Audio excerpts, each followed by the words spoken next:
Hello दोस्तों, मेरा नाम है शिवम। दोस्तों, आज का ये वीडियो काफ़ी इम्पोर्टेंट है।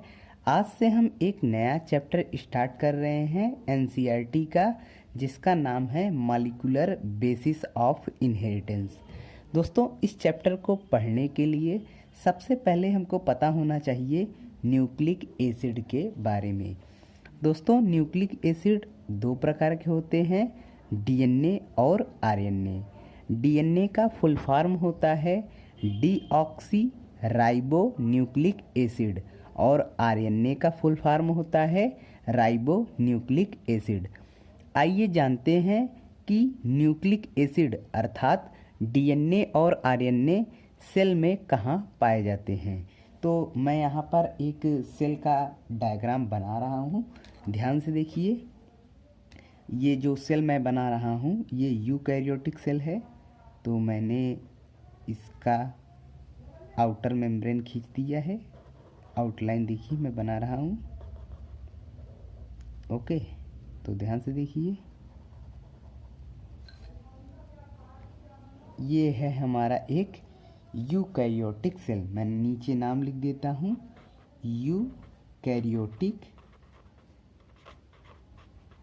Eukaryotic cell.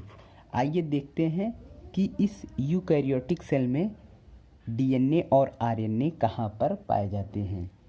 तो ये जो मेरा आउटलाइन है ये है हमारा सेल मेम्ब्रेन। ओके, ये क्या है? ये है हमारा सेल मेम्ब्रेन।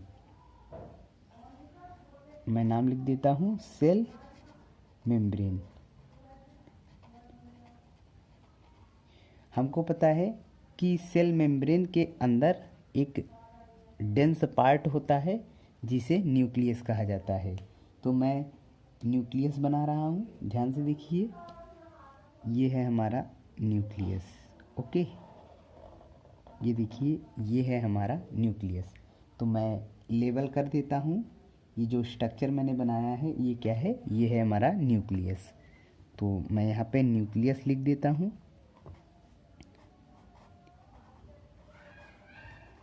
ओके दोस्तों, जो ये न्यूक्लियस है इसी के अंदर क्या होता है? डीएनए पाया जाता है। न्यूक्लियस के अंदर ही क्या पाया जाता है? डीएनए पाया जाता है।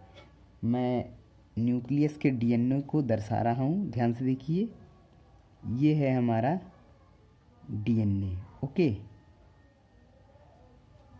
न्यूक्लियस के अंदर जो डीएनए पाया जाता है उसका एक स्पेशल नाम होता है। वो स्पेशल नेम क्या है? वो स्पेशल नेम है न्यूक्लियर डीएनए। क्या नाम है? Nuclear DNA. न्यूक्लियस के अंदर पाया जा रहा है इसलिए स्पेशल नेम दिए हैं, और स्पेशल नेम क्या है? Nuclear DNA. ओके, तो नाम लिख देते हैं न्यूक्लियर डीएनए। ओके, और ये डीएनए और कहाँ पाया जाता है? तो दो और सेल ऑर्गेनेल्स हैं जिनमें ये डीएनए पाया जाता है। वो कौन कौन से हैं? एक होता है माइटोकॉन्ड्रिया और दूसरा होता है क्लोरोप्लास्ट। तो मैं माइटोकॉन्ड्रिया का डायग्राम बना रहा हूँ, ये देखिए, ये है हमारा माइटोकॉन्ड्रिया। ओके, और ये है हमारा क्लोरोप्लास्ट। तो मैं यहाँ पर नाम लिख देता हूँ, ये क्या है? ये वाला स्ट्रक्चर है हमारा माइटोकॉन्ड्रिया। मैं नेम लिख देता हूँ माइटोकॉन्ड्रिया।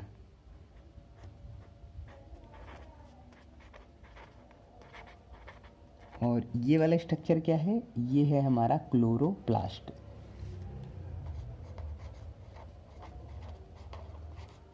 ओके, तो माइटोकॉन्ड्रिया और क्लोरोप्लास्ट में भी डीएनए देखने को मिलता है।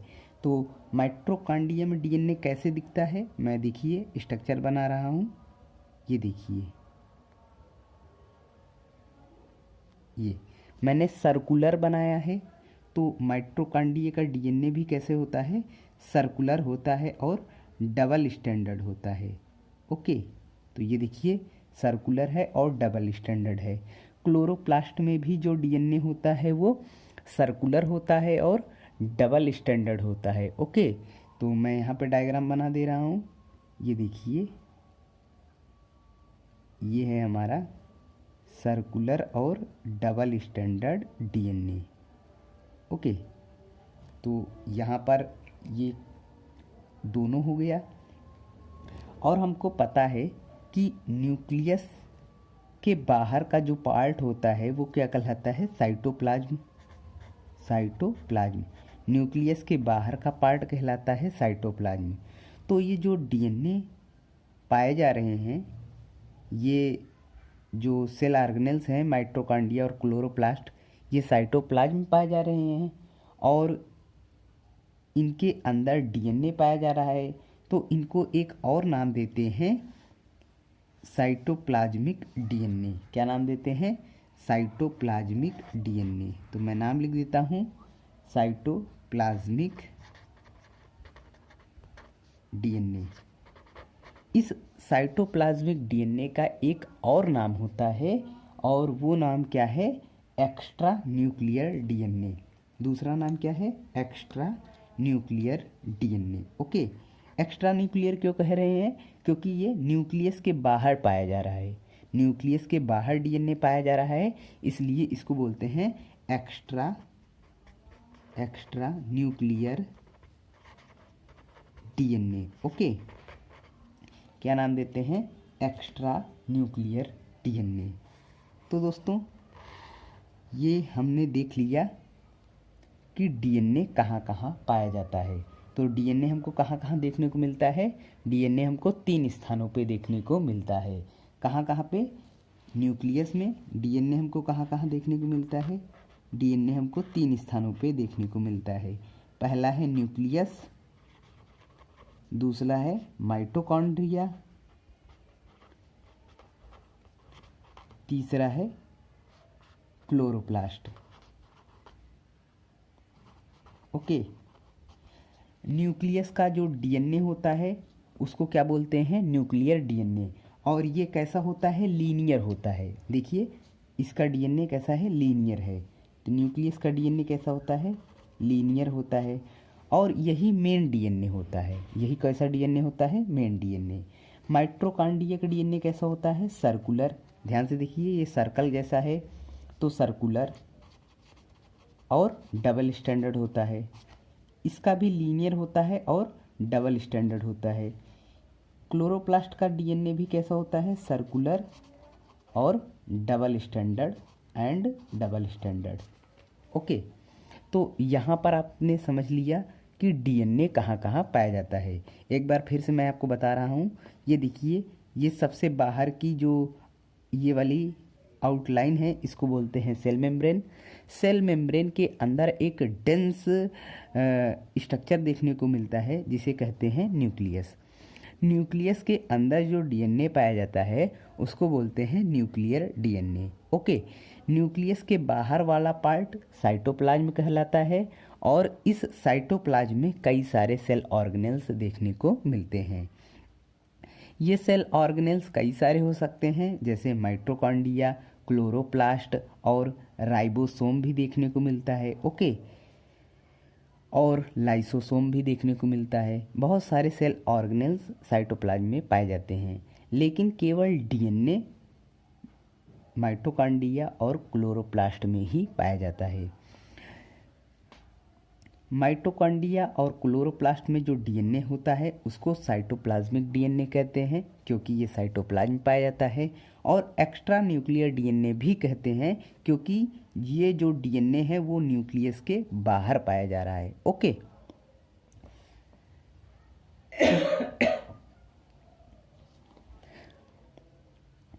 अब चलिए दोस्तों बात कर लेते हैं कि आरएनए कहाँ पर पाया जाता है। तो ध्यान से देखिए, जो आरएनए है वो हमको न्यूक्लियस में देखने को मिलता है। मैं बना रहा हूँ, ये देखिए, ये जो आरएनए है वो हमको न्यूक्लियस में देखने को मिलता है। आरएनए हमको माइटोकॉन्ड्रिया में देखने को मिलता है और आरएनए हमको क्लोरोप्लास्ट में देखने को मिलता है। और हमको एक और सेल ऑर्गेनेल्स जिसका नाम है राइबोसोम, यहाँ पर भी हमको आरएनए देखने को मिलता है। तो मैंने पतले पतले स्ट्रक्चर बनाए हैं। ये वाला स्ट्रक्चर जो है ये क्या है? ये है राइबोसोम। राइबोसोम में भी आरएनए देखने को मिलता है। तो डीएनए तो हमको 3 स्थानों पर देखने को मिल रहा था, न्यूक्लियस, माइटोकॉन्ड्रिया और क्लोरोप्लास्ट। आरएनए हमको 4 स्थानों पर देखने को मिलता है। वो 4 स्थान कौन कौन से हैं? वो 4 स्थान आपको दिख रहे होंगे, मैं लिख रहा हूँ। आरएनए हमको 4 जगहों पे देखने को मिलता है। न्यूक्लियस में होता है और माइटोकॉन्ड्रिया में होता है, क्लोरोप्लास्ट में होता है और राइबोसोम में भी आरएनए देखने को मिलता है। तो उम्मीद करता हूँ दोस्तों आपको ये समझ में आ गया होगा कि न्यूक्लिक एसिड अर्थात डीएनए और आरएनए यूकैरियोटिक सेल में कहाँ पर पाए जाते हैं। एक बार कहिए तो मैं रिवाइज कर दूं। एक बार मैं रिवाइज कर रहा हूं, आप ध्यान से सुनिएगा। वीडियो हो सकता है 10 से 12 मिनट की बन जाए या 15 मिनट की बन जाए, लेकिन आपको पूरा कंसेप्ट समझ में आ जाएगा। तो देखिए दोस्तों, न्यूक्लिक एसिड 2 प्रकार के होते हैं, डीएनए और आरएनए। डीएनए का फुल फॉर्म होता है डीऑक्सी राइबो न्यूक्लिक एसिड और आरएनए का फुल फॉर्म होता है राइबो न्यूक्लिक एसिड। ये देखिए, ये वाला जो आउटलाइन है ये है सेल मेम्ब्रेन। सेल मेम्ब्रेन के अंदर डेंस स्ट्रक्चर देखने को मिलता है जिसको बोलते हैं न्यूक्लियस।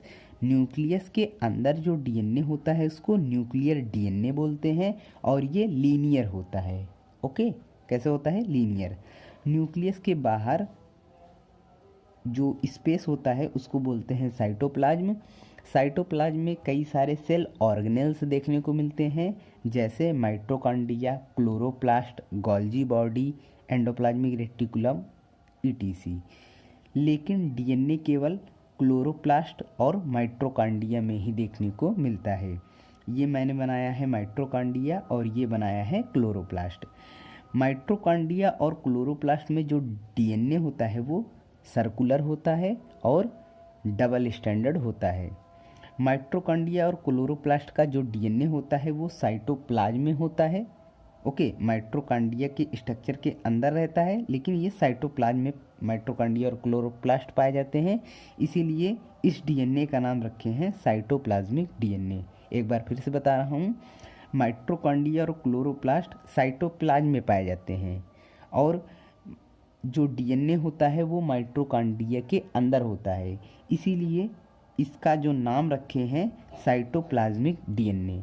और इसी डीएनए का दूसरा नाम होता है extra nuclear DNA. Extra nuclear क्यों बोल रहे हैं? क्योंकि ये न्यूक्लियस के बाहर पाया जा रहा है, इसलिए एक्स्ट्रा न्यूक्लियर डीएनए बोल रहे हैं। ओके, तो ये हो गई डीएनए की बात। डीएनए हमको न्यूक्लियस, माइटोकॉन्ड्रिया और क्लोरोप्लास्ट में देखने को मिलता है। न्यूक्लियस का डीएनए लीनियर होता है, डबल स्टैंडर्ड होता है। माइटोकॉन्ड्रिया का डीएनए सर्कुलर होता है, डबल स्टैंडर्ड होता है। क्लोरोप्लास्ट का डीएनए सर्कुलर होता है और डबल स्टैंडर्ड होता है। अब बात करते हैं आरएनए की। तो दोस्तों, आरएनए जो होता है वो न्यूक्लियस में देखने को मिलता है, ओके, और सिंगल स्टैंडर्ड होता है। और हमको आरएनए माइटोकॉन्ड्रिया और क्लोरोप्लास्ट में देखने को मिलता है। और साथ में हमको एक और सेल ऑर्गेनेल्स जिसका नाम है राइबोसोम, यहाँ पर भी हमको आरएनए देखने को मिलता है।